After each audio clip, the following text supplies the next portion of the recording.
Prepare the trial balance of Ankit as on 31st March 2019. He has omitted to open a capital account. Bank overdraft 85,000, sells 8,10,000, purchases return 22,500, debtors 4,500, wages 96,000, capital का amount missing है. Purchases 4,45,000, cash in hand 8,500, creditors 2,15,000, sales return 15,750, equipments 25,000, opening stock 3,500. Yes हम question देखते हैं. हमारा next उसने लिखा हुआ है prepare the trial balance of Ankit as on 31st March 2019.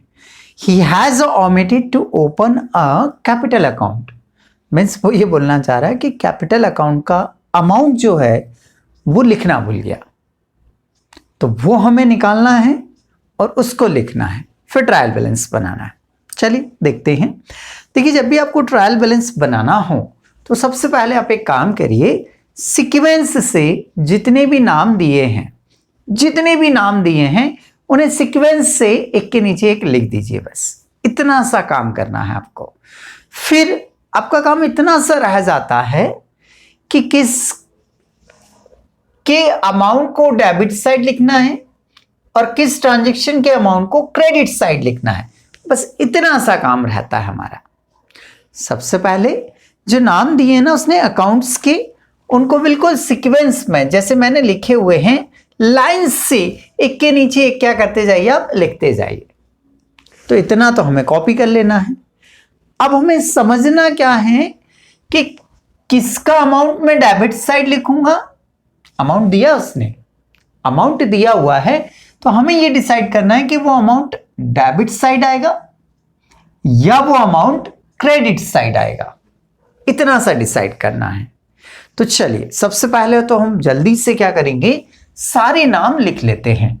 जैसे सबसे पहले उसने क्या दिया है, बैंक ओवरड्राफ्ट. ठीक है, हमने लिख लिया. फिर क्या दिया उसने, बोले सर फिर दिया उसने सेल्स, लिख लिया हमने. फिर क्या दिया उसने, परचेसेस रिटर्न, जिसे रिटर्न आउटवर्ड भी कहते हैं. Purchases return means return outward, लिख लिया हमने. फिर अगला नाम दिया उसने डेटर, डेटर लिख दिया. डेटर तब बनता है जब हम गुड्स को क्रेडिट में सेल करते हैं. जब हम गुड्स को क्रेडिट में सेल करते हैं तो डेटर बनते हैं. वेजेस दिया वो लिखा, कैपिटल दिया वो लिखा, बट कैपिटल के सामने देखिए कोई अमाउंट नहीं दिया है. कैपिटल के सामने कोई अमाउंट नहीं दिया है, इसका मतलब कैपिटल का अमाउंट मिसिंग है और वो हमें फाइंड आउट करना है. ओके. फिर देखिए परचेसेस दिया, फिर कैश इन हैंड दिया है, फिर क्रेडिटर दिया है. अब क्रेडिटर कब बनता है या कैसे बनता है, तो क्रेडिटर हमेशा गुड्स को क्रेडिट में परचेस करने पे बनता है. गुड्स को क्रेडिट में परचेस करने से बनता है. ये क्रेडिटर के लिए ध्यान रखिएगा. सेल्स रिटर्न दिया हुआ है, इक्विपमेंट दे रखा है और ओपनिंग स्टॉक दे रखा है. ओके. अब इनके अमाउंट्स को कैसे लिखेंगे, तो आइए, रूल्स हम समझ चुके हैं, अब उन्हीं रूल्स के अकॉर्डिंग हम सवाल को करेंगे. पहला point, bank overdraft. Bank overdraft का जो अमाउंट है वो 85,000 है. बैंक ओवरड्राफ्ट का अमाउंट 85,000 है. तो बैंक ओवरड्राफ्ट होता क्या है, बिल्कुल सही है. बैंक ओवरड्राफ्ट क्या होता है, चलिए पहले समझ लेते हैं. देखिए, होता ये है कि ये तो हम अपने आप को बिजनेस मान के चलते हैं. तो ये हम हैं भाई, हम एक किराना शॉप हैं, हम एक किराना शॉप हैं. हमारा चेक से लेन देन बहुत सारा रहता है, तो हमने बैंक में एक करंट अकाउंट ओपन करवाया।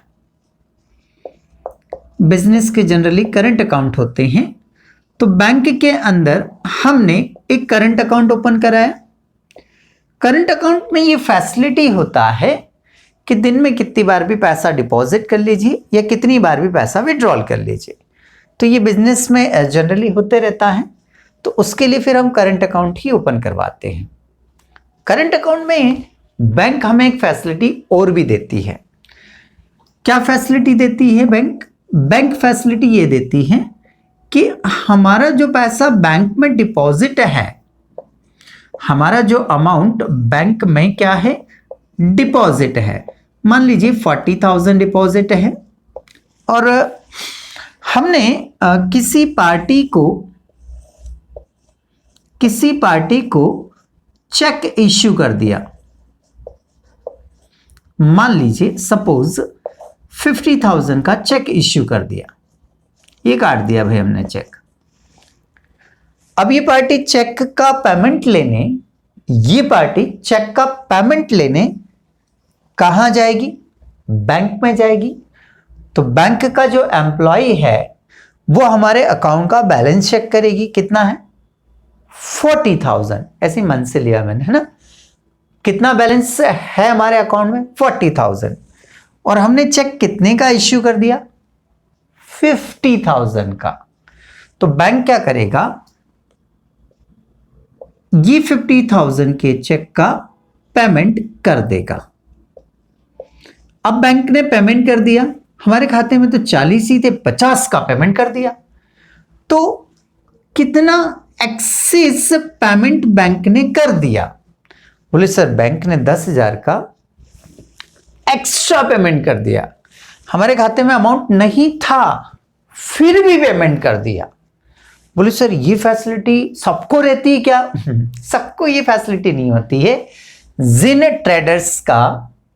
जिन ट्रेडर्स का मार्केट में गुडविल बहुत अच्छा होता है, पॉपुलैरिटी बहुत अच्छी होती है, उनके करंट अकाउंट में ये फैसिलिटी विथ एग्रीमेंट दी जाती है। ठीक है, सबको नहीं होती है। तो हाँ भाई, हमारे खाते में जमा 40,000 था, हमने विड्रॉल कर लिए 50,000, हमने ही विड्रॉल कर लिए एक तरह से। तो हमने विड्रॉल कर लिए 50,000, तो कितना ज्यादा विड्रॉल कर लिया? 10,000। तो ये जो हमने ओवरड्राफ्ट कर लिया, ड्राफ्ट में निकालना होता है, ओवर मतलब ज्यादा, तो ये कहलाता है हमारा बैंक ओवरड्राफ्ट। समझ में आ गया होगा। तो ये पैसा बैंक को वापस लौटाना है या नहीं लौटाना है? ये 10,000 बैंक को वापस देना है या नहीं देना है? देना पड़ेंगे ना, वापस जमा करना पड़ेंगे, और वापस देना है। तो ये हमारी क्या हो गई? लायबिलिटी। और लायबिलिटीज के बैलेंस कहां आते हैं? क्रेडिट में। इसका मतलब इसका अमाउंट हमें कहां लिखना है? क्रेडिट में।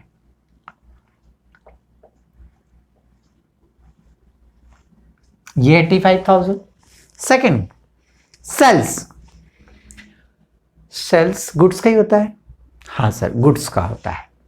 सेल्स गुड्स का ही होता है ना? अरे सर हाँ ना, गुड्स का ही तो होता है भाई, हम बिजनेस ही गुड्स का कर रहे हैं तो उसी को सेल करेंगे ना। हाँ बिल्कुल। तो देख लो, माल गुड्स जो है वो दुकान में आ रहा है या जा रहा है। सेल का मतलब तो यहां से माल उठा उठा के बेच रहे हैं, यहां से माल उठा उठा के बेच रहे हैं, यहां से माल उठा उठा कर बेच रहे हैं, तो इसको क्या कहते हैं? सेल्स कहते हैं। तो बताओ ना, दुकान में गुड्स आ रहा है या दुकान से गुड्स जा रहा है? बोले सर गुड्स जा रहा है। गुड्स आएगा डेबिट करूंगा, गुड्स जाएगा क्रेडिट करूंगा। तो अभी जा रहा है, क्रेडिट में लिखूंगा। सेल्स का जो अमाउंट है वो 8,10,000 है। ये 8,10,000। अगला पॉइंट, परचेसेस रिटर्न। जल्दी से मुझे बताओ जरा, परचेस में क्या होता है? बोले सर यदि आप परचेस कर रहे हैं, सर आप परचेस कर रहे हैं तो दुकान के अंदर गुड्स क्या होगा? आएगा आएगा आएगा आएगा। और परचेस रिटर्न कर रहे हो तो मतलब जो माल खरीदा था, जो माल हमने, जो गुड्स हमने परचेस किया था, वो अब हम क्या कर रहे हैं, रिटर्न कर रहे हैं। तो दुकान से गुड्स क्या हो रहा है, जा रहा है, और जाएगा तो कहां लिखेंगे हम, क्रेडिट में। तो परचेसेस रिटर्न जो आएगा वो क्रेडिट में आएगा, 22,500। ओके, नेक्स्ट, डेटर असेट्स होती, क्यों होती है? अरे बेटा, जब गुड्स को क्रेडिट में सेल करेंगे, यहां ये लो, ये गुड्स है। अब हमने क्या करा, ये गुड्स किसी पर्सन को, किसी पार्टी को क्रेडिट में दे दिया। उठा देता हूं मैं ये गुड्स, ये किसी पार्टी को मैंने दे दिया। बताओ, इससे रुपया लेना है, इससे रुपया लेना है, इससे रुपया लेना है, और लेना है तो फिर ये हमारी क्या हुई, असेट्स। और जितनी भी असेट्स होती है उन्हें कहां लिखते हैं फिर, डेबिट साइड में। तो डेटर मेरी असेट्स है, असेट्स है तो डेबिट साइड में। डेटर का अमाउंट है 4 लाख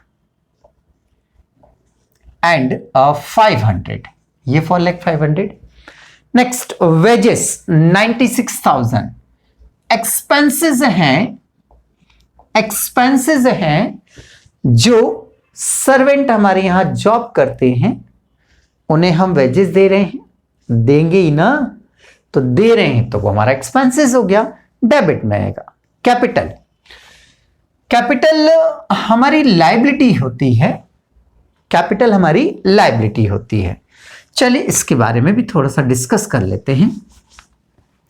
ये किराना शॉप है, हम अपने आप को किराना शॉप मानेंगे। और सुनना ध्यान से, हम अपने आप को क्या मान के चलेंगे, किराना शॉप। हम अपने आप को क्या मान के चलेंगे, किराना शॉप। ठीक है, ये इस किराना शॉप का ऑनर है, मालिक है। देखिए क्वेश्चन में शायद नाम भी दिया ऑनर का, अंकित। ये कौन हो गया आपका, अंकित। ये इस बिजनेस का क्या है, ऑनर। ध्यान दीजिएगा, जब बिजनेस स्टार्ट करना होता है तो अंकित क्या करता है, अपने घर से कुछ कैश लाता है, और ये कैश यहां से, घर से उठाकर कहां लगा देता है, शॉप में लगा देता है, दुकान में लगा देता है। यहां से हटा देता हूं, मैंने लगा दिया तो हम दुकान है, पहले मैंने क्लियर कर दिया कि हम अपने आप को दुकान मान के चलेंगे, हम अपने आप को पर्सन मान के नहीं चलेंगे। जब भी कॉमर्स को स्टडी किया जाता है तो हम अपने आप को हमेशा बिजनेस मानते हैं, हम अपने आप को हमेशा बिजनेस मानते हैं, और उसके हिसाब से सारे कॉन्सेप्ट बनाए जाते हैं। हम इंसान नहीं हैं, हम इंसान नहीं हैं, हम एक किराने की दुकान है, ऐसा मान के चलिए आप। तो देखिए भाई, इस किराने की दुकान को, मतलब अपने आप को चालू करने के लिए हमने अंकित से रुपए लिए हैं। हमें अपने आप को चालू करने के लिए हमने अंकित से रुपए लिए हैं। तो बताओ, ये रुपए हमें अंकित को वापस देना है या नहीं देना है? बोले हाँ सर, जब दुकान बंद करेंगे तो इसको पैसा देना पड़ेगा वापस। जब दुकान बंद करेंगे, वाइंड अप करेंगे, समाप्त करेंगे, तो ये वाला जो अमाउंट है वो इसे देना पड़ेगा। तो देना है ना, और जो भी अमाउंट हमें पे करना होती है, देना होती है, वो सब लायबिलिटीज होती है। तो कैपिटल हमारी लायबिलिटी है, और लायबिलिटीज कहाँ आती है, क्रेडिट साइड में। इसलिए कैपिटल को कहाँ लिखा हमने, क्रेडिट साइड में। Okay, next. अभी इसका अमाउंट रिमेनिंग है, हम अभी लास्ट में कैलकुलेट करके निकालेंगे। तो अभी हमने क्वेश्चन मार्क लगा दिया। Next, purchases 4,45,000। परचेस करेंगे तो गुड्स का ही परचेस करेंगे, परचेस करेंगे तो गुड्स का ही परचेस करेंगे। और गुड्स के लिए सर ने क्या ऑप्शन बताया आपको कि गुड्स आएगा दुकान में, डेबिट, गुड्स आएगा दुकान में, डेबिट, गुड्स जाएगा दुकान से, क्रेडिट। तो अभी गुड्स क्या हो रहा है, आ रहा है, आ रहा है तो परचेस को क्या करेंगे आप, डेबिट। परचेस की जो वैल्यू है 4,45,000, 4,45,000। नेक्स्ट, कैश इन हैंड, हाथ में रुपया, असेट्स हुई हमारी, हाथ में रुपया मतलब क्या हुई, असेट्स। असेट्स से तो क्या होगा, डेबिट होगा।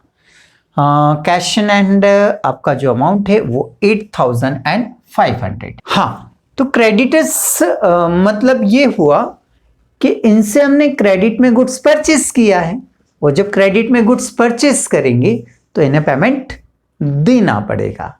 देना मतलब आपकी लायबिलिटीज है। नेक्स्ट, सेल्स रिटर्न, सेल करेंगे तो गुड्स जाएगा, फिर उन ग्राहकों को समझ नहीं आया गुड्स, तो उन ग्राहकों ने हमें गुड्स रिटर्न कर दिया, और जब हमें गुड्स रिटर्न किया तो वो कहलाता है आपका सेल्स रिटर्न। दुकान में गुड्स क्या होगा, आएगा।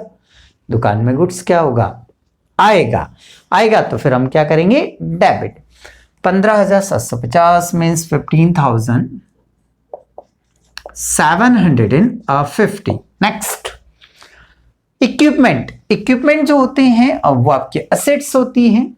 इक्विपमेंट्स आपकी असेट्स होती है, फर्नीचर वगैरह ये जो है वो आपकी असेट्स होती हैं। इक्विपमेंट्स की वैल्यू 25,000, असेट्स डेबिट में आती हैं। Next, opening stock.